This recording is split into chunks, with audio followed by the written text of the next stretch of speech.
almost sacred numbers.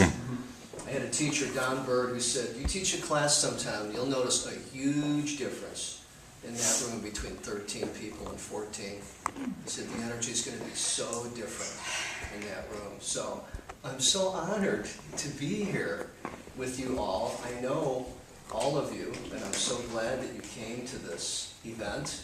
Thanks to K2, thanks to Mathis. I want to say, you're going to find that woman and she's going to see all the tenderness that's in you. It's so clear as K2 is talking about what's in those poems, or what's in the music. I guess that's not just a Freudian slip. I think that K2's brilliance in these acoustic spoken word coffee houses is that poetry and song are put together. And when I hear music, I often want to write. And poetry is song, and song is poetry. So I'm really glad that we have this pairing together. I want to begin by reciting a poem for you by one of my favorite poets, Robert Kelly. And I love this poem.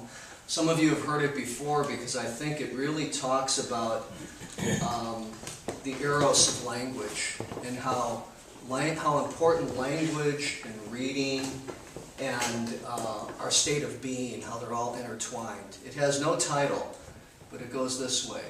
When boys were named Lester and girls were called Kate, I set out walking on my big fat feet in too tight old brown shoes and wanderlust. And all I thought I was on my way to find was a nice red leather armchair by a fireplace and a cat asleep in my lap that sometimes became a girl named Kate, who would look away from the interesting flames and kiss me saying, Lester, honey, read me from that book. And lo and behold, the book was open on my lap, and words appeared that I could read out loud. And as long as I read, new words kept appearing. And Kate would love me and listen and fall asleep, all book and cat and woman. So I'd sleep too and leave behind for a while my famous aching feet. So that's what we're going to do tonight. We're going to leave behind for a while our famous aching feet. I feel like when I'm in the zone, when I'm writing, the composition of the poem is just as important as the presentation of the poem. And I leave behind all of that stuff. I don't ignore my pain. It just somehow becomes transformed into something much bigger. I'm going to read mostly new poems tonight. And I'll read a few from the books that just came out in the fall to honor them. I want to read a poem for K2 to begin with. Some of you might know Honey Boy Edwards, the blues musician, just died in August. He was there the night that Robert Johnson drank the poison. And I know K2 loves Robert Johnson. So this is for K2 tonight. This is called Spread My Raincoat Down, which is a great song by Honey Boy Edwards. His real name was David Edwards, but they called him Honey Boy. Sweet as, well, the humbling work of bees, making the moon tonight mad as some magnificent mouth. It sits there in its white socket of sky, as if smooth bone light poured loose. Bone light in Chicago, in the fractured maw of Shaw, Mississippi, which you left at 14 to travel with Big Joe Williams, but which never left you, in Salida, in hopping freight to Chicago, or St. Louis, or the bus to Greenwood, Mississippi. You were there, honey boy, in 38, the night Robert Johnson drank the poisoned whiskey. 3 days later, pumping his chest, pumping your fist at the sky. And that first recording of you in 42, the way you make all things rain inside us all when you sing, Spread My Raincoat Down. The way light is dust and dark, darker still. And the mumbling mouths of bees work worms loose from your chords into something so sweet we can't call it David or Edwards or anything lamed with a name. The way we are all things rather than a this or a that. The way dust is light and bone light, whiter, yet darker still.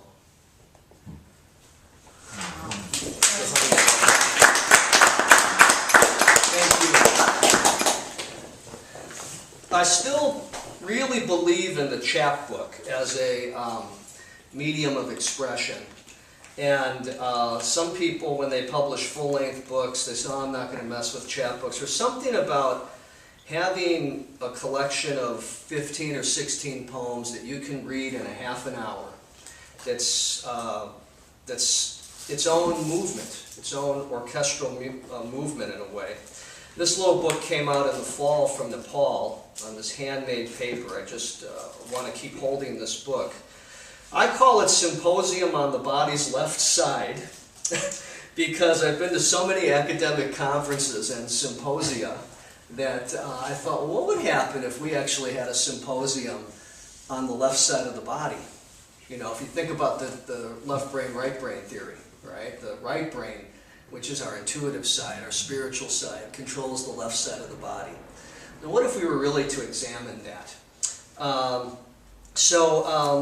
read a couple poems from this so you can have a taste of it. I'll read the title poem.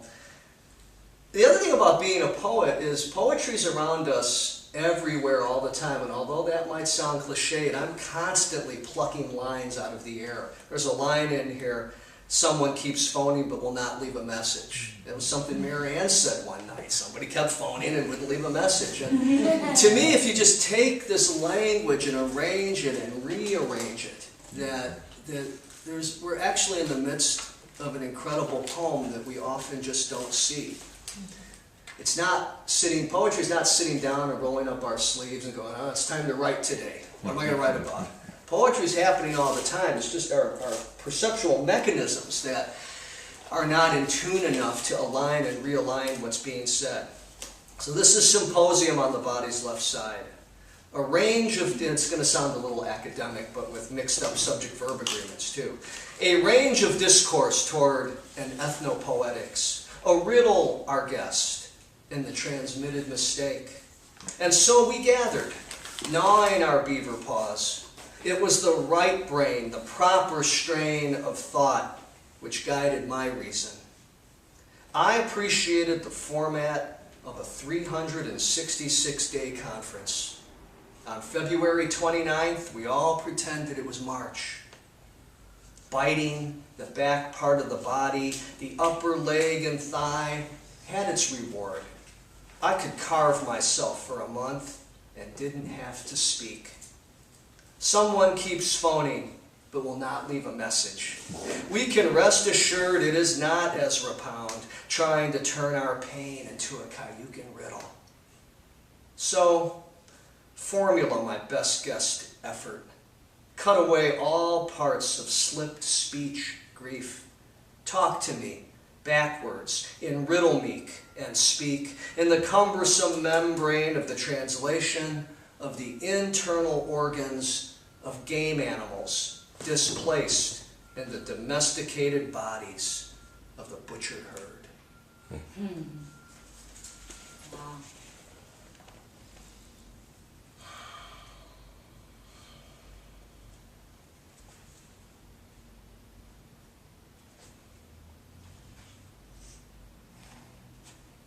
Good, bad, indifferent.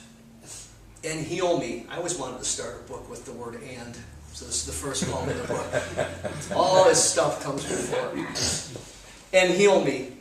And say my name sadly as you might the erotic texture of plankton. Do you believe in a proper look? Would you kiss me even if I was not composed of starlight? There have been many incarnations in which I did not believe in incarnations, none of which can be taken back, just as the body is not able to douse fire. We may be compared to India's first moon. We may require blood sockets, the sleet of a dragonfly, to guide our blistering summer mouths. I have tried everything, and I have tried nothing. To live a life of love would be a great good gain. It is no longer possible to dissect green into haves and have-nots. I can now tell who is secretly the color blue. When Lord Krishna awoke in my chest, I knew everything I'd hoped to lose. A bit of spit, a spate of quail blood, and I'm back on my feet no matter what they might display. There's something sudden and there's something clumsy in all they say I do. We must awaken these plants at our feet and ask whether they understand the directional shrift of breath. A bowl of moonlight clocks the cold acres of the sky. Good, bad, indifferent. It is all here on the table before me.